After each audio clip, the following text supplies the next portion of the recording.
m'appelle Vincent Marouzet, donc j'ai 40 ans maintenant.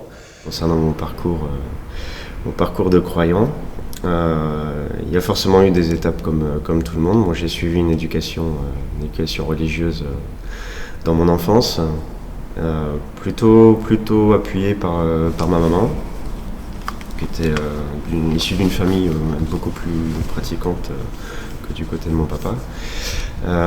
Et puis donc voilà, un parcours, on va dire, relativement classique, hein, donc le caté, la communion, la confirmation.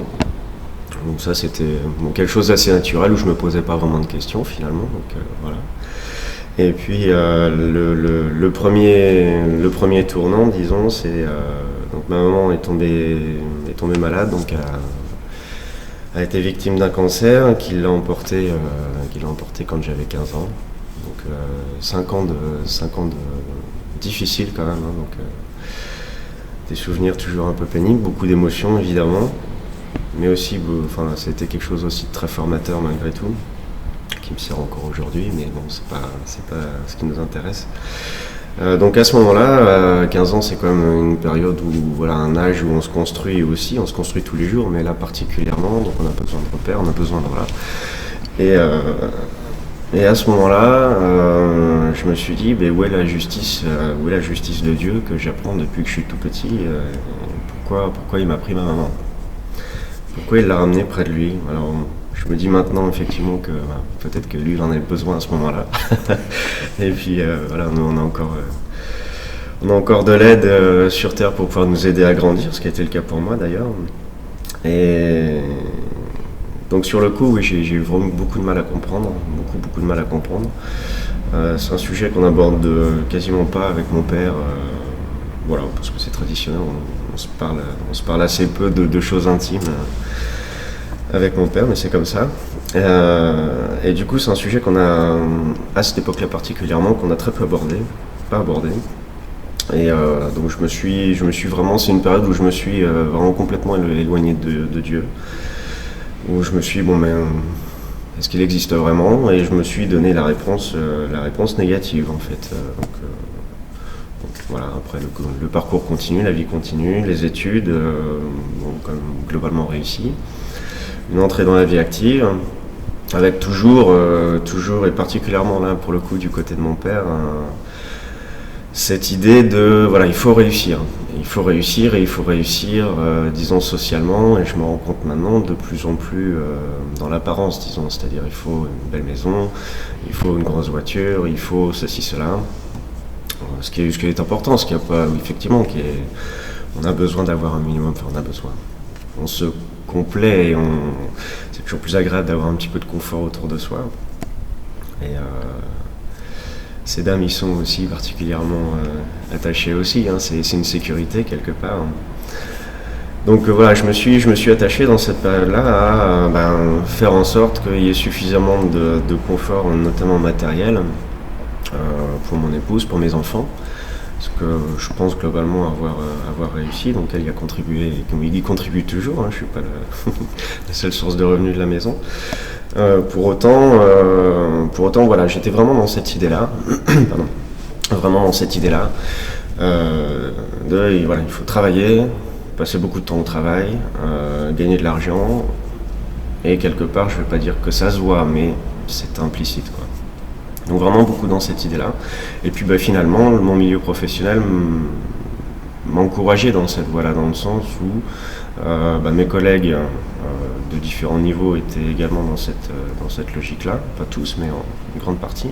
Et donc ça me confortait dans mon opinion, ça me confortait dans cette voie à poursuivre finalement. Et puis à force de stress, d'implication, je suis dans un métier, donc dans la logistique, donc j'ai fait un passage dans l'automobile, donc on connaît tous les conditions de stress et de pression qu'il peut y avoir, qui me convenaient tout à fait, hein, ceci dit en termes de travail, voilà. Mais bon, au bout d'un moment, le corps a ses limites, et puis moi je vis ça maintenant avec le recul comme un signe en fait que le Seigneur m'a envoyé. J'ai été arrêté dans mon élan par une hernie discale.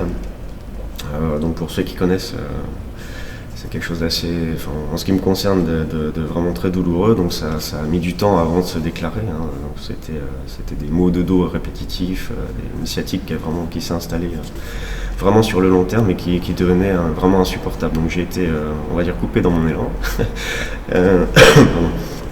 J'ai été coupé dans mon élan à ce moment-là, donc avec une sciatique qui m'empêchait complètement de vivre normalement, dans le sens où c'était soit debout ou en marchant comme un petit vieux, donc pas bien vite, soit allongé. Voilà, donc j'ai été arrêté pendant 6 mois, donc pas d'activité professionnelle pendant 6 mois.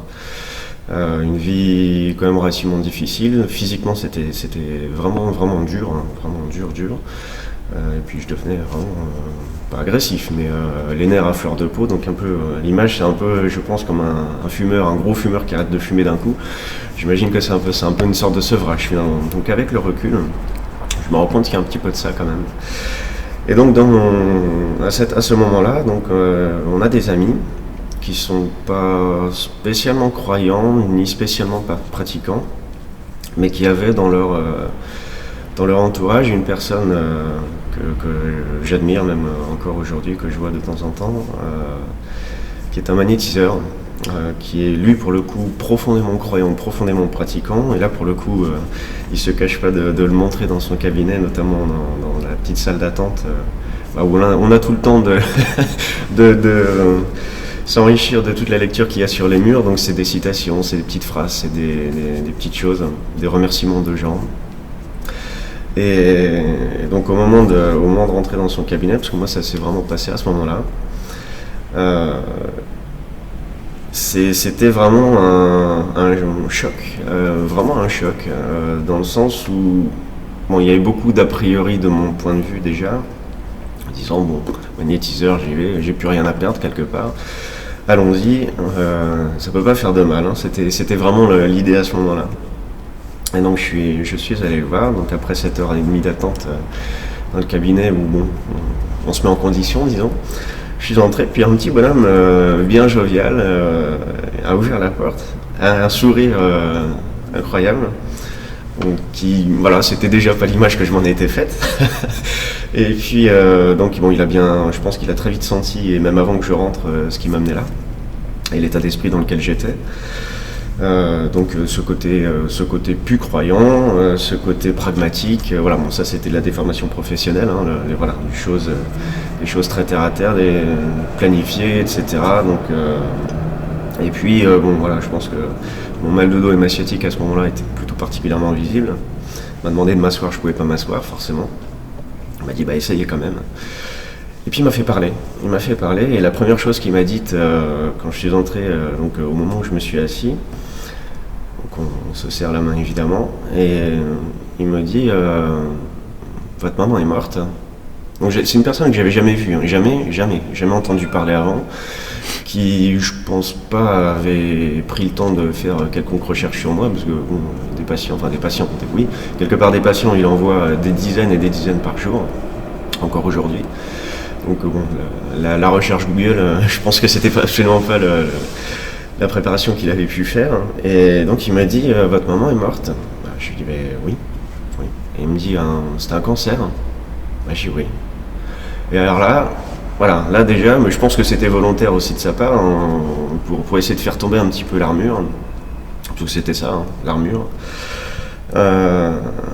Et puis là, nous la partie à discuter, mais absolument de tout. Il a été très loin dans des choses particulièrement intimes dont je n'avais pas forcément parlé, pas par choix, mais plus parce qu'on n'avait pas eu l'occasion d'en parler, même à mon épouse, hein, particulièrement. Et là je me suis dit, là c'est pas possible autrement, il y a quelque chose, il y a autre chose. Je me dis, cet homme là c'est pas juste un homme, quoi. Il a vraiment quelqu'un ou quelque chose qui l'accompagne. C'était vraiment d'y repenser, il y a encore beaucoup d'émotions, hein, parce que c'est un entretien qui m'a beaucoup marqué. Et donc je suis ressorti de là. Alors c'est quelqu'un qui est profondément humain, profondément humaniste, qui a un contact immédiat avec les gens, quel que soit leur, pourrait se faire un parallèle un petit peu avec ce que je disais avant, quel que soit leur niveau social ou leur détresse, hein, finalement. Je pense que c'est quelqu'un qui est aidé, qui est habité pour le coup, et qui a un sens très aigu de l'analyse et de la découverte des gens dans leur intime, vraiment très profondément. Et donc on a beaucoup discuté, vraiment beaucoup discuté, et puis on a très vite parlé de religion. Alors il a certainement vu aussi qu'il y avait un terrain fertile chez moi, et je pense, hein, encore aujourd'hui. Et on a très vite parlé de religion, et il m'a dit, la conclusion finalement c'était, il y a tout ce qu'il faut dans le Nouveau Testament. Il me dit, cherchez pas à apprendre la Bible par cœur, c'est pas l'objet. Il me dit, il y a tout ce qu'il faut dans le Nouveau Testament. Et il me dit, regardez, il a fait plusieurs parallèles avec encore la vie d'aujourd'hui et puis les traditions de l'époque, ce qui est écrit dans le Nouveau Testament. Et il me dit, en fait, le Nouveau Testament, c'est ni plus ni moins Dieu, Jésus. Et puis un parallèle avec la vie de l'époque. Donc il me dit, la tenue de l'époque, c'était ce qui pourrait être apparenté aujourd'hui à une aube et puis un cordon. Il me dit, c'est juste ni plus ni moins la façon dont les gens étaient habillés à l'époque. Il me dit, il parle de sandales, c'est ce qu'il y avait là. Et donc tout ça, on s'est revu plusieurs fois depuis. Tout ça a commencé à faire un chemin chez moi. Et avec le recul, je me rends compte vraiment que c'était ça s'est pas fait par hasard, quoi. Je pense que le fait que ma mère soit retournée auprès du Seigneur, c'était bon. Il y avait certainement besoin de son côté à ce moment-là, que je comprends peut-être un peu mieux maintenant, que j'accepte, disons, un peu mieux maintenant. Il y a eu besoin, je pense, en ce qui me concerne, d'avoir cette période un peu de traversée du désert. J'assimile ça un peu à ça maintenant. Une sorte de libération, une oasis, quoi. Et c'est vraiment ça, c'est je pense, un parcours qui a été nécessaire. Ça a été une rencontre avec cette personne-là, ce magnétiseur, qui a vraiment changé ma vie. Donc c'est grâce à lui maintenant où je suis retourné à l'église, parce que je rentrais plus dans les églises, très clairement, sauf vraiment en tant que touriste, donc tout juste un signe de croix. Enfin, c'était voilà. Donc c'est grâce à lui que j'y retourne avec plaisir, avec bonheur maintenant. Donc j'ai commencé à retourner à la messe un peu plus souvent, et puis voilà. Puis maintenant, j'essaie de m'engager comme je peux à mon humble niveau dans la paroisse, auprès des jeunes également, parce que c'est quand même eux notre avenir. Je pense que particulièrement ont besoin de repères, besoin de valeurs. Donc je suis dans le AP sur la paroisse. J'ai participé au catéchisme, hein, c'est quand même un comble. Hein. J'ai participé au catéchisme à l'équipe de caté pendant 2 ans avant de l'abandonner momentanément pour me consacrer au groupe scout Sacré-Cœur, parce qu'ils étaient en panne de responsable de groupe. Donc j'ai décidé de les accompagner pendant quelques années là-dessus. Donc ça a aussi du sens d'un point de vue religieux, parce qu'il y a dans le groupe scout, Scout et Guide de France, hein, particulièrement, il y a donc ce côté religieux aussi qui, moi, me tient vraiment à cœur. Et donc, comme je le disais, la semaine prochaine, on anime avec les jeunes du catéchuménat, avec les scouts, la messe de la semaine prochaine au Sacré-Cœur. Donc c'est aussi l'occasion, de faire des échanges entre les jeunes, entre les générations également. Je pense que tout le monde va s'enrichir de ce contact-là, de ces échanges-là. Donc j'essaye à mon humble niveau, d'essayer de faire vivre la paroisse, d'écouter les gens, d'être à leur écoute, de les accompagner et de leur faire comprendre aussi, si c'est des gens qui ne sont pas dans la religion, ou du moins qui n'en ont pas conscience, qu'on n'est pas tout seul.